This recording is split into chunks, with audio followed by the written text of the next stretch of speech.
আজকে আমার এখানে থাকুনের কথা ছিল না, আমার সৌদি আরবে থাকুনের কথা ছিল, কিন্তু আজকে আমি আপনাদের সামনে ফুটপাতে দাঁড়ায় আপনাদের কাছে সাহায্যের হাত বাড়াইছি। আমার কি দোষ ছিল? আমি কি এমন অপরাধ করছি যার জন্য এই ফরেন গার্ডেন কোম্পানি আমার লোকে এত বড় ধোকা দিল? কিন্তু আপনার ঘটনার পর তো পুলিশ সেখানে গিয়েছিল, কিছুই পেল না, তাদের অফিস তো ফাঁকা পুরা। সেখানে গিয়ে যখন অফিসের কোনো কিছু পায় নাই, তাইলে তো এটা সবার লোকে প্রতারণা করা হয়েছে। এটা তোরা যাচাই বাছাই করে দিলে অফিস দেয় নাই। আপনি না জেনে না বুঝে কেন টাকা দিয়েছেন? ভাই, আমি আসলে লোভে পড়ে গেছিলাম। দালাল আমারে কইছে, তুমি আমার টাকা দাও, তুমি প্রতি মাসে 1 লাখ টাকা করে বেতন পাইবা। এই লোভে আমি সবকিছু দিয়ে দিছি। আমার মনে হইতেছে আমাকে ফাঁসাইতে চাইতেছে, আর সেটা কেউ না, ওই টুলু। এটা ওরই কাজ। তোমার ফাঁসালে তো আমি একলা, তখন যা মঞ্চ তাই শয়তানি করবো। ওরা দেখলেন আমার পায়ের রক্ত মাথায় উঠে যায়। তো কিছু কইতেও পারতেছি না। দেখো না, আমার খেলে ব্যবসার কথা কইতাছে। আমি তো জানি ওর মতলব খারাপ।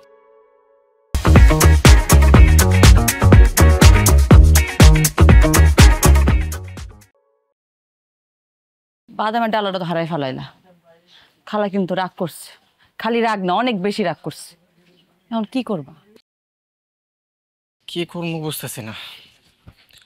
খালা এত ভালোবাসা কামটা দিল, করতে পারলাম না। শোনো, খালা যে তোমার কইলো নিজের ব্যবস্থা নিজে করতে, এখন তুমি কি করবা ভাবছো কিছু?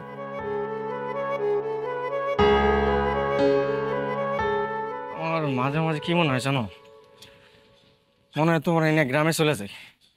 তারপর তোমার ভাইরা যখন মারতে যাবো না, একজন ইয়াক ডিসুমা করে এমন মাইট দিমু, মুখ টুক ধরে কেউ নদীতে জাপ দিব, পুকুরে জাপ দিব।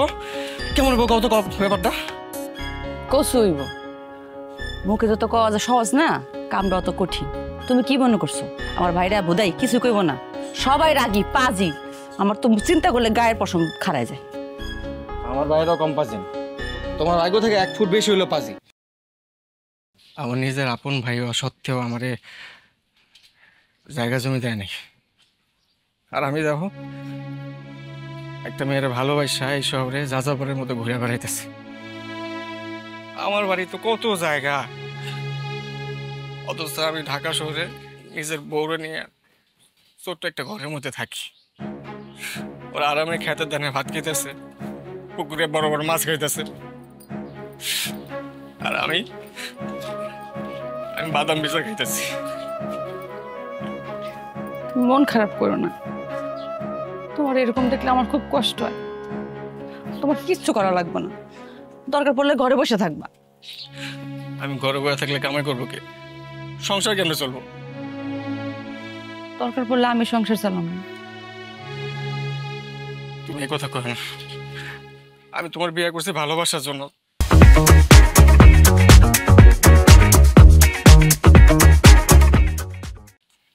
তোমার কামাই খাওয়ার জন্য না। এই চিন্তা মাথায় আনবে না, ঠিক আছে? আমি যাই, আমার কামে দেরি হয়ে যেতেছে। সুরুজ,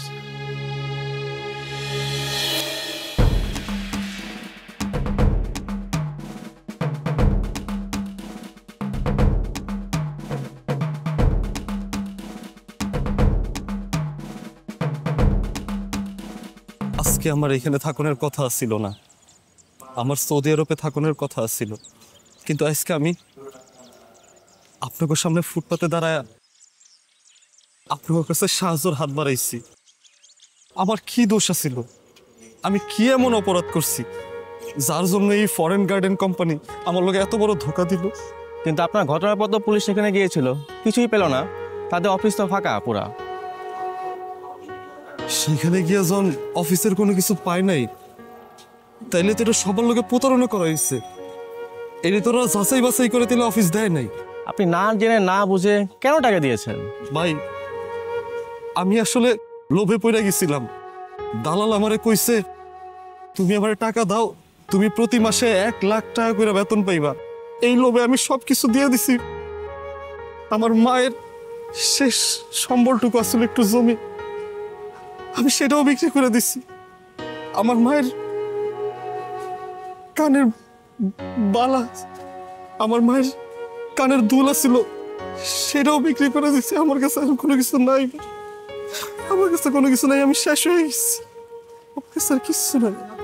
আপনার এলাকার দালাল কোথায়? তাকে কি আপনি পেয়েছেন? যতটুকু আমি জানছি ভাই, দালালে তো ভাইগা গেছে। আমার মতো অনেকজনের টাকা পয়সা লিয়ে ভাইগা গেছে, পরে আর পাওয়া যাইতেছে না।